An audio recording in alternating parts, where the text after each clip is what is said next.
The Supreme Court's ruling on tariffs is deeply disappointing. 那很显然的，最高法院的大法官们坚持在司法的中立跟独立的这个角度上面来按照宪法，按照这个美国的法律来做事，所以某种程度它维持了司法的尊严。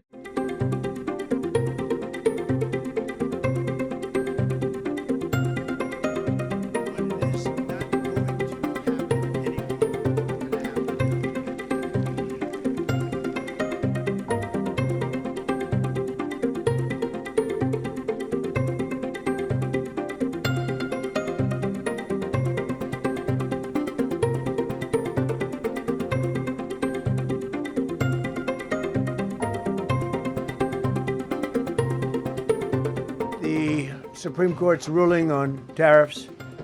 is deeply disappointing, and I'm ashamed of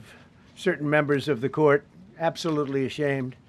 for not having the courage to do what's right for our country. 事实上在判决出炉之前就已经是五五波的一个态势哦，因为本身川普总统用 IEEPA 这样的一个国家紧急经济状态的这个命令来执行的这个行政命令确实有很多的争议，而且对于全球加征关税这也是史上头一遭，因此呢本来就有很多人认为最高法院会做出这样的判决，唯一的变数大家会觉得最高法院的大法官可能会受到一点舆论的压力的部分在于美国的特朗普的团队不断的强调，如果判决是认定美国总统没有这样的权利的话，可能会有退税，可能会造成美国的国际的声望以及财政部的非常多的这个复杂的行政手续要来处理，对于美国来说是很大的冲击哦。那很显然的，最高法院的大法官们坚持在司法的中立跟独立的这个角度上面来按照宪法，按照这个美国的法律来做事，所以某种程度它维持了司法的尊严。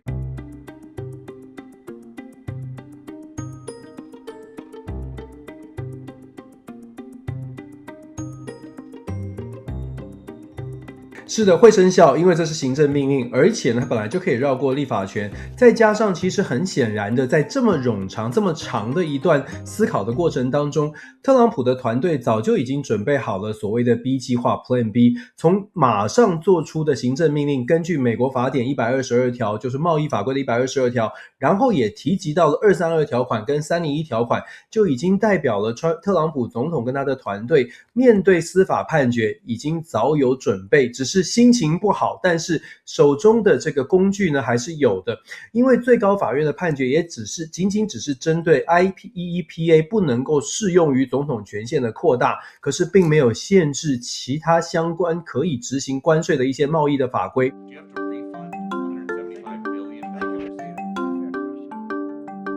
They take months and months to write an opinion, and they don't even discuss that point.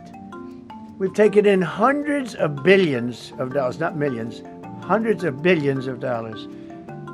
And so I said, well, what happens to all the money that we took in? It wasn't discussed. Wouldn't you think they would have put one sentence in there saying that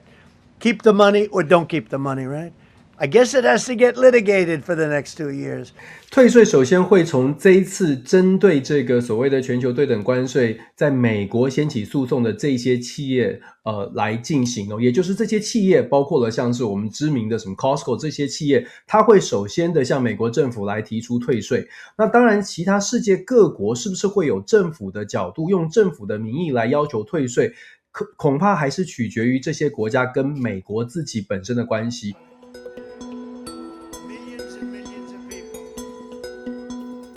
其实对于特朗普总统带领的共和党来说呢，目前整体民调如果没有什么大的变化，没有什么大的改变的话，非常有可能会出现众议院的部分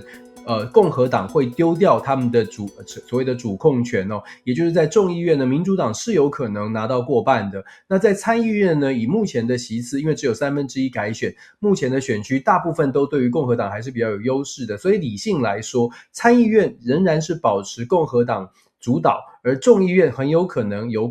民主党来胜出的可能性是大的。其实可能全世界要比较担心的是，美国国内政治特朗普没有办法发挥，那会不会把重心就放在国外的政治上面？事实上，国际政治上很多的事情可以讨论，从格陵兰，从乌俄战争，从以哈冲突，再到所谓的印太地区哦。事实上，特朗普如果把他的施政重心在期中选举之后，从国内移到国际，事实上，世界各国可能反而要更紧张一些。